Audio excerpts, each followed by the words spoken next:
I never expected diplomacy to come with stakes this high.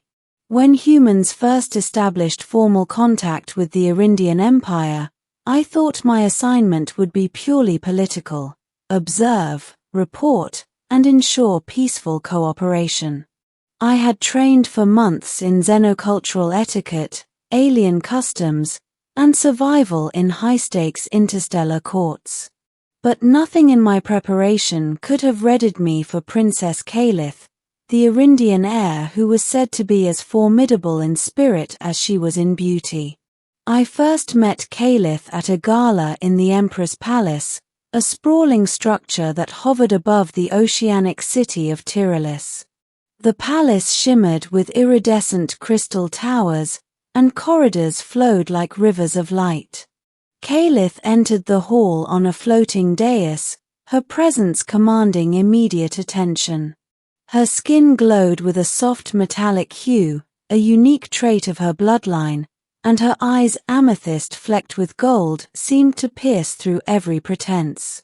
I was introduced as the human envoy, and she studied me with an intensity that left my heart pounding.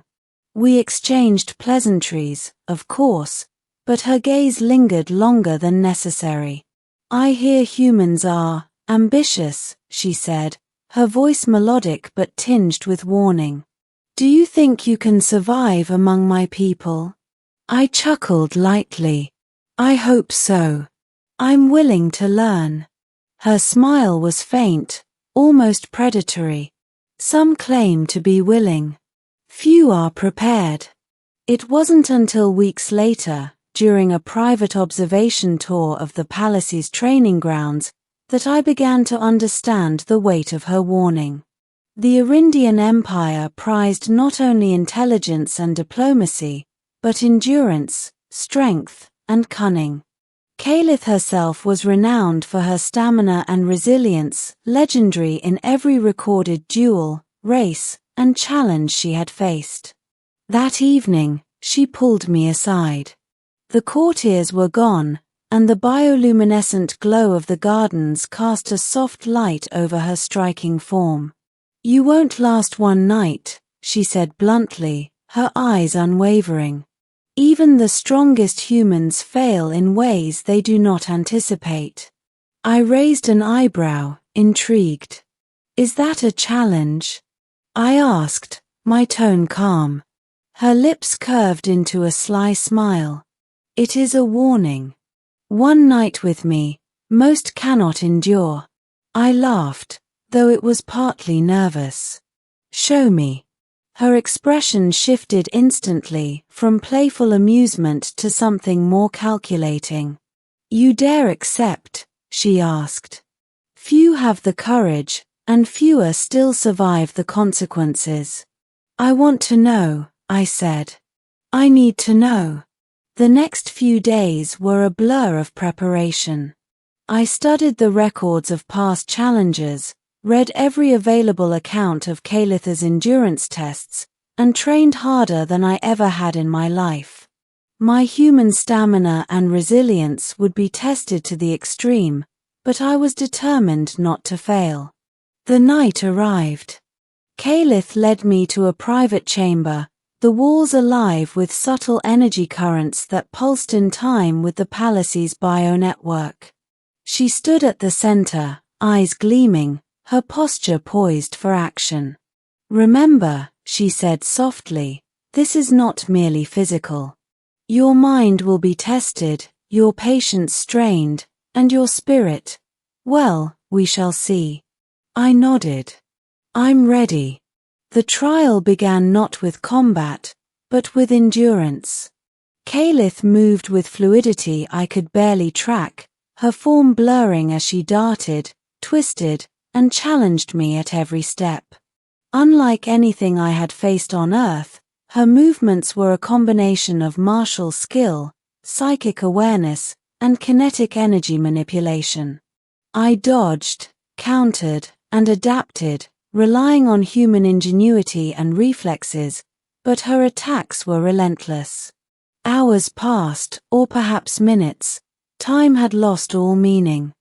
I could feel my muscles trembling, my breath ragged, and yet, I refused to yield. Kalitha's expression shifted occasionally from focus to amusement, as if she enjoyed the struggle as much as I did. "You endure longer than most," she said during a brief pause, her voice steady but filled with intensity. "Most would have collapsed by now. But this is only the beginning." Mental tests followed. Kalith had designed puzzles that challenged perception, memory, and creativity simultaneously, interwoven with physical trials that left no rest. I realized that her warning had not been a boast, it was truth. Humans, in general, could not withstand even a fraction of what she demanded in a single night. And yet, I persisted. By dawn, I was exhausted beyond measure, yet standing. Kalith approached me, her expression unreadable at first, then softening. She studied me quietly, her amethyst gold eyes meeting mine directly. "You have survived," she said, voice low and deliberate. "Not because you are the strongest, or the fastest, but because you never surrendered. Few humans possess such resolve." I gasped for air, muscles trembling, and managed a nod. "I didn't want to fail. Not with you." A faint smile played across her lips. "Then you have earned my respect," she said. "Not everyone can claim it." From that night onward, our dynamic changed. Kalith treated me with a mixture of cautious trust and subtle camaraderie. She allowed me into her training sessions, her studies, and even the council's private discussions.